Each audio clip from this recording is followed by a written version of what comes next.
Hey, everybody, welcome to this episode of Think Business. I'm looking forward to talking with Coach JV. JV, it's great to connect with you, co-founder, CEO, 3T Warrior Academy. And we're going to be talking about transformation today, one of my favorite things. Yes.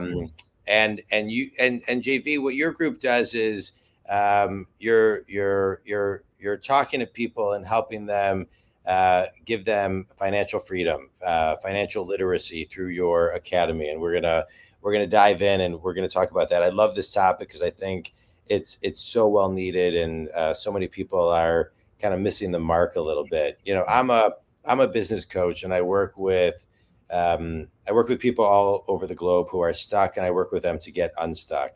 And Beautiful. that's my world as a business coach. And Mhm. I also have a company called Launch 3 that I have a business partner where we do similar things that you're doing, but we don't only focus on financial literacy. We look at all of these kind of different buckets, business, and Mhm. I'll get into that later. I don't want to kind of occupy that, but what I hear a lot from people is they want to learn more about financial literacy. Yes. They're not learning it in college, that they're Mhm. not learning it around the kitchen table, that they're not talking about it and understanding what they need to really understand until they're like in their 30s, 40s, or 50s, and Mhm. they wake up and they say, God, why didn't anybody teach me this 30 years ago? This is the first Right. time I've heard the word compounding interest. And so Yes. so where do people get stuck the most? Maybe let's start with kind of even like the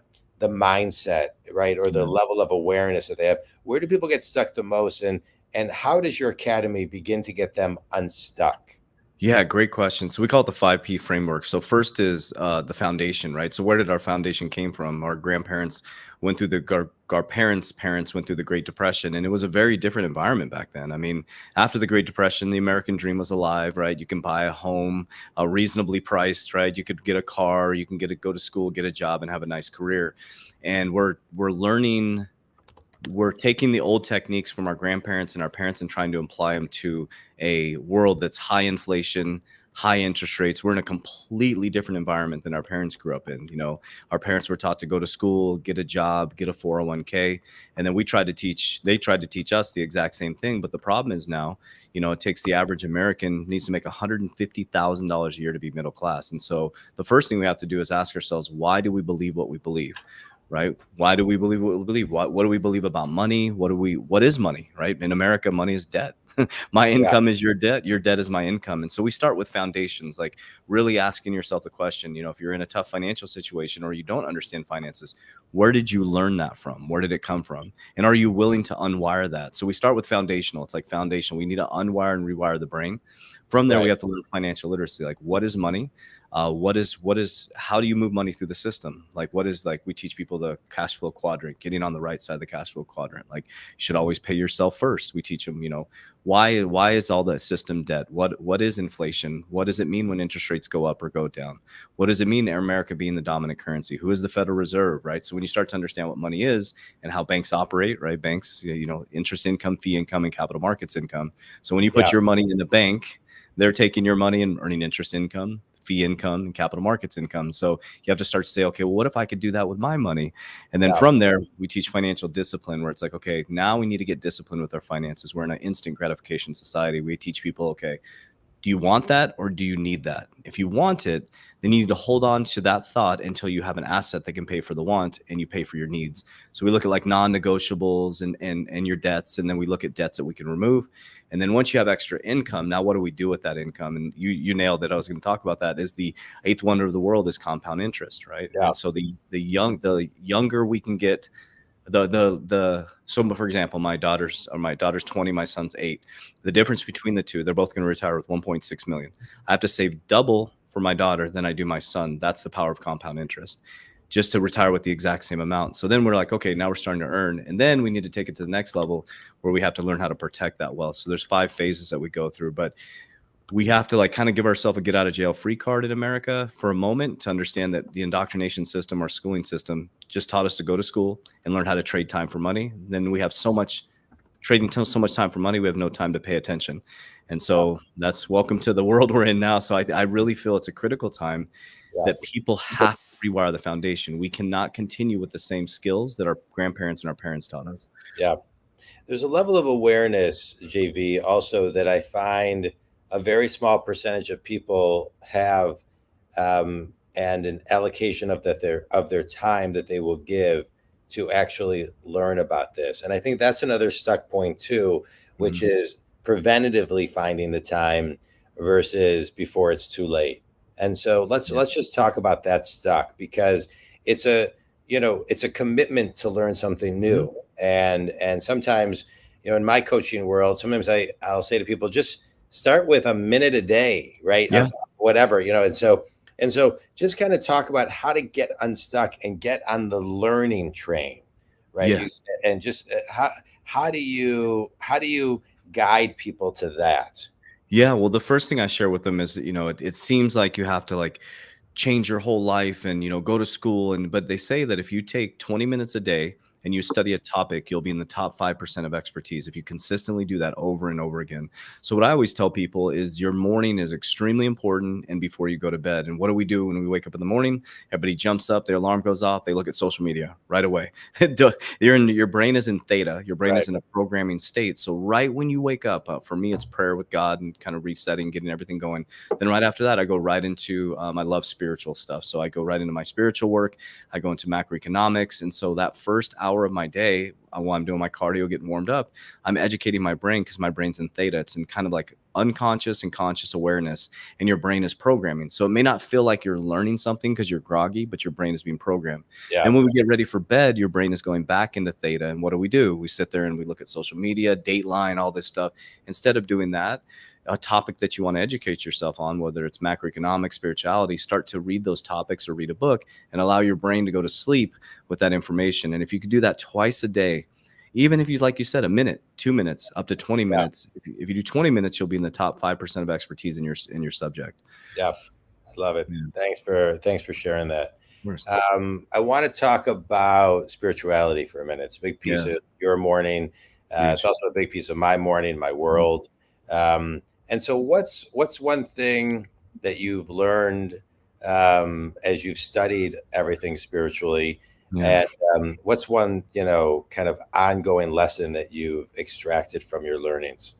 Yeah, so I love following Jesus, the life of Jesus. He's one of, Christ Jesus, Yeshua, whatever you want to call him. His name is Yeshua, Christ Jesus. And so one of the biggest things about that is, and we're in a polarizing time right now where there's a big awakening in consciousness, and you're seeing it within not only the financial space, but spiritual, mental. A lot of people are getting exposed, darkness coming to light. And so everybody's like, thinks the world's going crazy, but the world is awakening to who we truly are.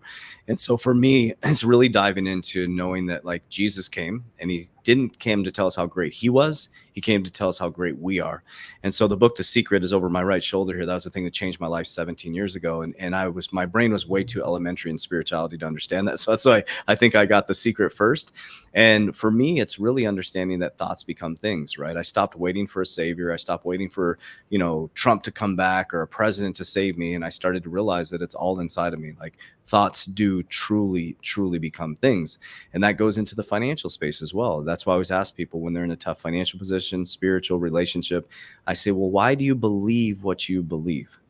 And Yeah. they'll say, well, because somebody told me that. Okay, I understand that somebody told you that, but why do you believe that? Right. And we have to get down to the origin. And so for spirituality, for me, is diving into the origin of why I believe what I believe. Right. Yeah. And understanding that every human has the free will to have a belief system. And so I don't spend my time trying to prove other people wrong.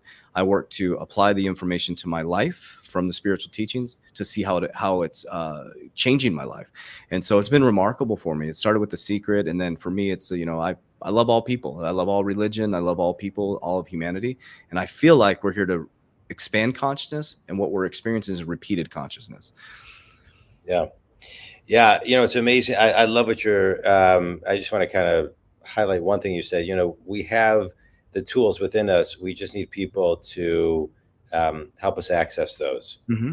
and then kind of surrender, and then, to your point, do our own work, right? Yeah. Nothing, the secret doesn't work if you just think about it but don't take action, right? Yeah. I read that book. I love that book, and Yeah. a lot of books like it. But you have to do your piece. It just doesn't it doesn't show up. It doesn't show up. And so let me ask you a question. So, you're on this journey 17 years ago when you read it. You said you weren't in, a space that you are now. And so along your journey, I'm a big fan of mentors and having great mentors along the way. Who was a mentor that helped you early on that you can look back and say, wow, I didn't even know that person was a mentor that planted a seed that got me to where I am, Yeah. partially today? Great question. There's a gentleman named Joe Italic, and then I'll talk about some of the great leaders out there that I've followed throughout this process. So Joe Italic was a gentleman who I went through a really tough time. So 17 years ago on December 18, 2006, I attempted suicide. I was in a really, really, really dark place. And I woke up from attempted suicide. I took a massive amount of opiates. And I woke up from a call from my mom that introduced me to the book, The Secret. She didn't even know she had woke me up from attempted suicide. And so it started. And this gentleman, Joe Italic, was like that almost Christ consciousness in my life. It was like, I see something in you that you don't see in yourself. So he was the start of this whole expansion of consciousness the last 17 years. And then when I started to discover Bob Proctor through The Secret, I really dove into his teachings. Les Brown just got me motivated about life. And then as I started to grow through this, I really started to resonate with people like Eckhart Tolle, the great philosopher Carl Jung, going deep into those types of philosophies. Neville Goddard, and really going into those types of deep things. And then throughout my spiritual awakening, spiritual journey in business, I want to give credit where credit is due. So Alex Hormozi, I went through his coaching program in 2019, and it was for my gym. But the skills he taught me in business were unbelievable. So from a business perspective, Alex Hormozi radically transformed my life. He made us because of his teachings, created $1 million ecosystems. And then spiritually, it's, God, Jesus, Eckhart Tolle, Carl Jung, Joe Italic, and some of the greatest people out there. So yeah, it's been a neat journey, man. Wow. So I'm glad you're still here. Thank you. I just want to say I can anybody who is thinking about suicide, 988 is a suicide and crisis lifeline. So I just want to kind of put that out there. What message do you have for somebody who's in a dark place right now? Oh, beautiful. Yeah. Thank you for allowing me to speak about this, because it's what I realize is through the 17 years of the process, think about what is I'll share with you an experience. One of my spiritual coaches, his name's Matt. He's the author of Psychosmos. And I'll just share the story. And it really, this just only happened about 6 months ago. And we were out in the forest doing some deep spiritual work. And I'm always contemplating. I'm always trying to figure that. And I know I'll never figure it out. That's the beauty in it. But I asked him, I was like, he wrote a book called Psychosmos, which is the synthesis of humanity and spirituality. And like all the way from the beginning of time, all religions, all the way to the age of Aquarius. And I asked him, I said, who is God? Who is God? And we're sitting there together, and hopefully this will help somebody in a dark place. And he looked at me and he said, you know who God is, JB, you know who God is. And I said, I'm trying to, I believe in God. I have faith. It's faith in the unseen. I know I have a brain. I can't see it. I have faith that it's there, but he's like, but you know who God is. And he said, let me ask you a question. He said, do you believe that Christ Jesus, Yeshua, was perfect? I said, I do believe that. I truly believe that in my heart, whether it's a story, allegory, but I do believe he walked on this earth as a Gnostic redeemer, perfect, and taught us the way back to the light. And he said, well, what about God? Do you believe that God is perfection? I said, absolutely. I believe his God is perfection. He, it, whatever you want to call it. And he said, okay, so if you believe that, let me just ask you a question. How does God know that it is perfect? And I was like, He said, you know who God is. He said, how does God know that it is perfect? You believe that God is perfect? And I said, yes. He said, let's just imagine for a moment that God understands or understands that it is perfect through you, and that every person walking on earth is God in imperfection. And so everything you're experiencing to the darkest level, like you experienced 17 years ago, was what God needed to go through to transmute back to understand perfection, because something has to have an opposite. And he said, we don't have to believe that, but what if we did? And then every person you see that is going through an experience is just God experiencing itself. And how would you treat humanity if God was experiencing imperfection? I said, well, like the Bible says, I love God with all my heart, therefore I'd love humanity as I love God. He said, okay, then you see your brother and sister as God experiencing imperfection, then love them with all your heart. Number two is pull the log out of your eye before you pull the straw out of others, because you don't know what people are going through. Nobody even knew that I had suicidal tendencies, right? And then from there, you treat everybody like you want to be treated, understanding that whoever's going through an experience right now, you are here to transmute that darkness into light. And it doesn't feel good to hear that, but that's what you're here to do. So no matter how dark it is, I'm walking, breathing, living proof of that. I mean, I had a massive opiate addiction, and it was because, so where did the opiate addiction came from? It's because I didn't feel worthy. I didn't feel worth it. I didn't feel loved, and anything outside of love is not God, right? So I was deep in my lower energy centers. I didn't know who I truly was. In the process the last 17 years was all I was doing, peeling back the layers of understanding who I truly am, which is love. And I'm not God, but I'm saying that we are made in the likeness and image. And so if you're in a really dark place right now, know that God has not forsaken you. God has not left you. Christ hasn't abandoned you. Christ has always been here. And if you can just accept that for a moment and sit in that, it will change your feeling. And then how do you do that, right? So the highest level frequencies are gratitude, unconditional love, and authenticity. So what I did was I was authentic. I was like, listen, my life is really effed up. I woke up from a suicide. I'm really effed up. This is who I am in this moment, but here's who I want to become. And I started being very grateful the fact that I survived it. And then from there, I started operating in full authenticity and unconditional love. And that's the highest level frequencies. And from there, life started to unfold for me. Call it the secret, call it whatever it is. But manifestation started to work because I'm like, holy cow, like I'm truly who I'm meant to be. I'm operating in gratitude, one of the highest level frequencies, and I'm being fully authentic. And from there, you start to pull life to you. So if you're addicted to opiates or alcohol, or you have, suicidal thoughts, know that those thoughts are here for you to transmute that back to light. And it is possible. That's what I want to say to people. It truly is. I love everything that you talked about. And I just want to go back and, if we can kind of dive into this, because I think one of the hardest things in business and sometimes in life is asking for help. Yeah. And so if you had to kind of, rewind your story for a moment in the spirit of helping somebody else, how would you have asked for help? Yeah, you said the reason why people don't ask for help because of fear of judgment, right? So that because we think especially with the advent of social media now, everybody's posting their highlight reels, right? So it looks like everybody's life's perfect. And so, but the fact is, if we are God experiencing imperfection, none of us are perfect. There's nobody who walked this earth other than Jesus Christ. So when you start to realize that there is, no matter how perfect it looks, if we peel back the layers of every human being having a human experience, that we're all imperfection. And so that's one thing that will help people understand that, hey, listen, when you open up to somebody, most likely they're going to open up back to you. And it feels better when you know that other people are going through it.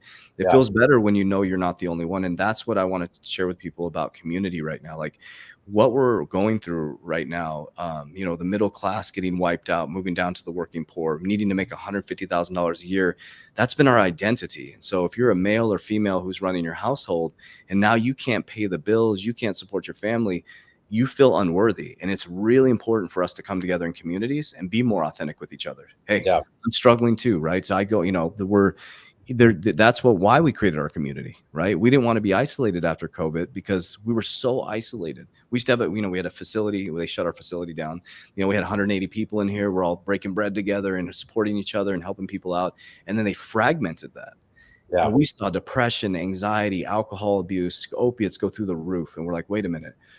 If we just start to be, as a leader, started to be truly authentic and open with the issues. I just had a really rough 2 weeks that I just went through. And I told my community, hey guys, I'm struggling. Everybody's like, oh, you too? Okay, cool. And I think that if you realize that, I think social media has really played a trick on our minds because, everybody is posting their highlight reels. And all I can say is know that everybody's going through it. Find a community. There's a community for everybody. Everybody thinks that they're isolated, but there's a million people just like me, a million people just like you. So I think community is very important right now. Well said. Well said. Thanks for those shares. I know it's probably not always easy to kind of dive back into some darkness, but you seem pretty open to talk about it. Oh yeah. And I appreciate it. Let's talk a little bit about your business. I want to do kind of a mini business course. Yes. So if someone were to go to 3T Warrior, they would see that you have a phased roadmap, right? The roadmap for holistic freedom. When it comes to financial literacy, phase one is strong foundations. Phase 2, financial literacy. Phase 3, financial discipline. 4, wealth generation. And phase 5, wealth protection. And so let's do a three-part business course, mini business course Beautiful. on three things that someone is going to get from joining your financial literacy program. That they really need to shift their mindset and generate wealth. Let's start with number one. Yeah, number one is, and I will say it over and over again. So as people, we're heavy into crypto. So a lot of people they're going to get, they've gotten wealthy in crypto, the bull run, and then it went down. And so what I always say in the process of becoming a millionaire, it's more important in who you become, because if you make $30,000 a year and you have bad habits, bad spending habits, if you make $1 million, you're just gonna have $1 million worth of bills. So number one is you have to rewire the foundation. So you have to take an inventory of looking, where's your credit card debt, why do you believe what you believe, do you keep getting in debt, out of debt, and you have to ask yourself, where did that come from, right? So is it people, places, things, environments, education? And you have to be willing to rewire that foundation. So when you decide to rewire the foundation in step one, you have to draw a line in the sand. Like the Grand Canyon. Once you draw a line in the sand, you're stepping on the other side and you're like, I'm not retreating back. So number one is rewiring the foundation, because if you're trying to move into wealth and you have a broke paradigm, you have your foot on the gas and brake at the exact same time, your car's just going to spin in a circle. You have a period of peace and prosperity, and then you're going to go right back into the old cycles. That's why lottery winners often go broke. That's why pro athletes often go broke. And so when we're dealing with people like that, we're like, how did your family grow up? So my family, around April, every single year, we went on vacation. Oh, tax return. We spent the money. We didn't invest it. We didn't ever talk about investing. My dad said money doesn't grow on trees. Yeah, it does. It's paper. It's fake money. We can't afford that, right? So my whole brain was like, money doesn't grow on trees. We're always struggling. There was always arguments around money. So it's important to take an inventory of why your belief system. Let me get more detailed. Your belief system around money. What is your belief system, and why do you believe what you believe? And are you willing to let that belief system go and create a new foundation? So that's step one, is the rewiring the foundation. Yeah. All right, good. Step two. Step two is creating financial discipline. Okay. Well, financial literacy, because we can't even go into discipline until we become literate, because in not talking down to people, but in this, I'm talking about my own paradigm. In the schooling system, they didn't teach me anything about money. They didn't teach me anything about true economics, right? When I learned what the Federal Reserve was, created in 1913, and since 1913, the Federal Reserve, our dollars collapsed 99% since the Federal Reserve was created, which is supposed to balance out the job markets and our money supply, right? So when I started to develop financial literacy, so number one, you have to learn what money is. What is the American dollar? What is cash, right? What is gold? What is silver? And what does money even represent? What does it mean?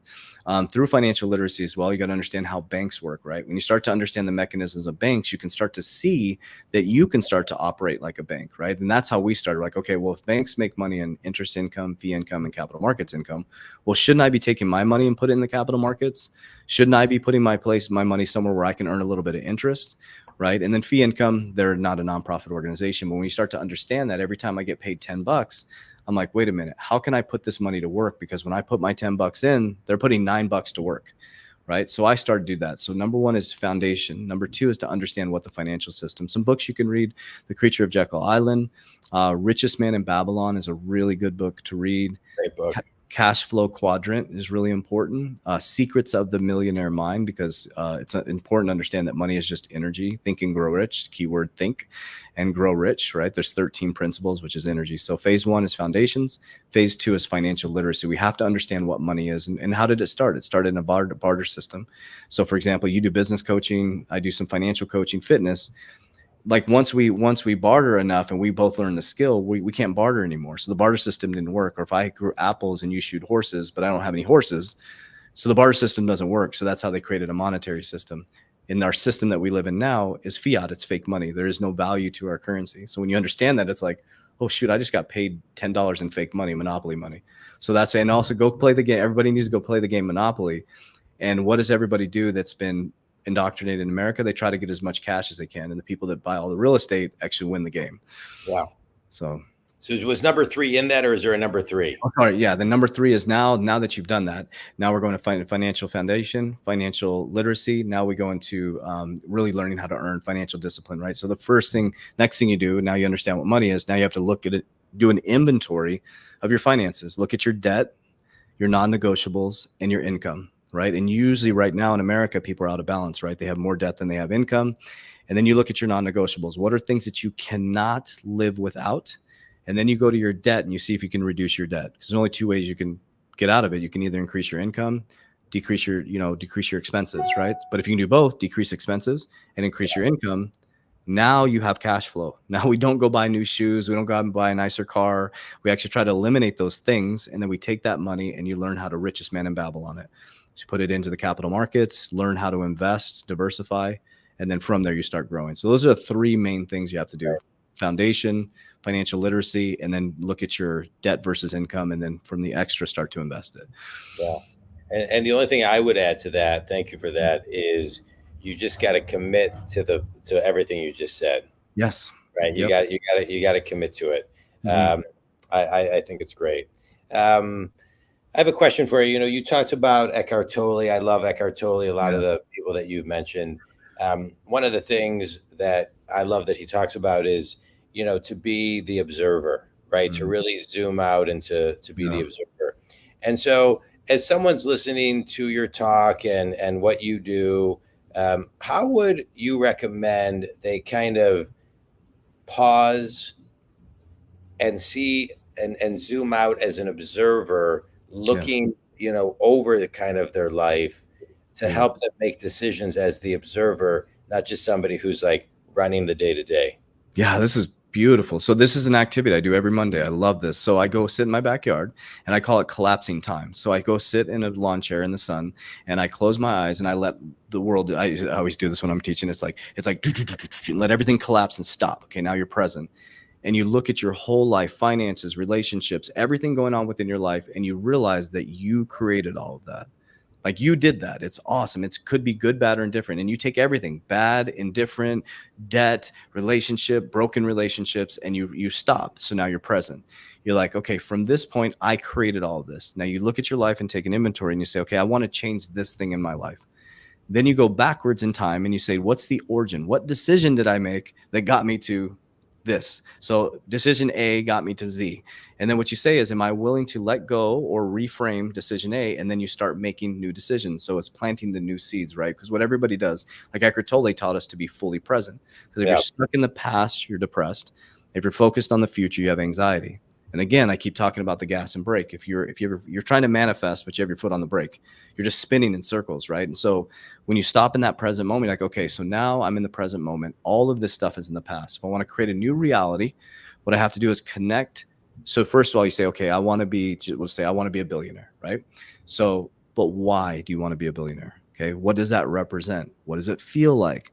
What does it look like? Because all possibilities already exist. Once you understand what it feels like, looks like, you go from heart, connect the heart and brain coherence, and then you start using your I am imagination in that moment. You start imagining that life as if it already exists. And when you open your eyes, then you start to step in faith that all things being presented to you, because your reticular activating system is a guiding GPS, is being presented to you are the things that you are feeling and connecting to. And so it's so hard for people to comprehend because like, well, what about my 401k? What about this? What about World War III? What about it? It's not here yet. But what is here is this moment and how you feel, because that's where as conscious beings, we're being controlled by our emotions and how we feel. So if you can control your emotions and connect to the field, it doesn't matter what everybody else is doing. It doesn't matter if Trump comes back. Like he's not going to change the way I think, the way I talk, the way I act, and what I do. So it's collapsing the timeline, come back to presence, releasing the past, asking yourself what you want in the future, coming back to present and feeling it as if it already exists, and then stepping in faith, knowing that the birds get fed the next day, that all things being presented to you are from the reality that you're feeling. Love it. Love it. All right, good. Let's do a quick speed round. Yes. JV. You mentioned The Secret, but what's the book that's had the biggest impact on you? The Five Rings. Yeah, it's a book about a samurai. It is powerful. I'll throw out another one too, is Divine Masculine Handbook. Life-changing. So the Five Rings is about a great samurai that he's undefeated, and there's reasons why he's undefeated, and it's not what you think. It's like it's just his ability to control his mind. It's powerful. The Five Rings is life-changing. Wow. All right. I may have to check that one out. Finish. Best piece of wisdom you've ever received. That we are God experiencing imperfection. Finish this sentence. One thing everybody can do to be an observer of their own life is develop empathy for other humans. Love it. Tell people where they can connect with you, learn more about your program, your ideal clients, et cetera, et cetera. Yeah, wonderful. So our ideal client is, 35 to 70 years old, kind of you're sitting there at your desk right now and you're like, I know there's more to life. I know I have a bigger purpose. I can feel it, right? It's that person who knows they want more out of the life, who wants to live a life of fulfillment, a life of purpose, a life of presence. How you can find me, we made it very, very easy. We've been hashtagging for the last 7 years. So if you just type in Coach JV, like junior varsity Coach JV in Google, all my stuff will come up. So podcast, our YouTube channel, our Warrior Academy. So Coach JV in Google, and all of our stuff will come up. Right. JV, I love this podcast because I get to talk to people all over the globe and, awesome. Share content of theirs, which is consistent with my mission to help people who are stuck get unstuck. And this was great. And I always like to extract one thing, which and you shared a ton of stuff that I think is priceless. But if I want to extract one thing, it's the power of gratitude. It really goes a long way. One of the things I do most end of days is, I write down, a win from the day, a win for the next day, and one thing I'm grateful for. And a gratitude journal has been a really important thing for me. Yep. I think, you can really ground yourself in gratitude, and it goes a long, long way. So I appreciate your messages. I appreciate your vulnerability in talking and sharing your story. I hope this, can help at least one person, your story. And again, 988 is a suicide crisis number. I just want to share that one more time. Ask for help. And there's a lot of people who, care about wanting to help so many people. So thank you so much, JV. Your website can be found at 3twarrior.com. And if anyone wants to talk about any level of business coaching, please reach out at jondwoskin.com. JV, stay on for just a minute and we'll catch up a little more. Thanks, man. This was great. Right. Love you, brother. Thank you.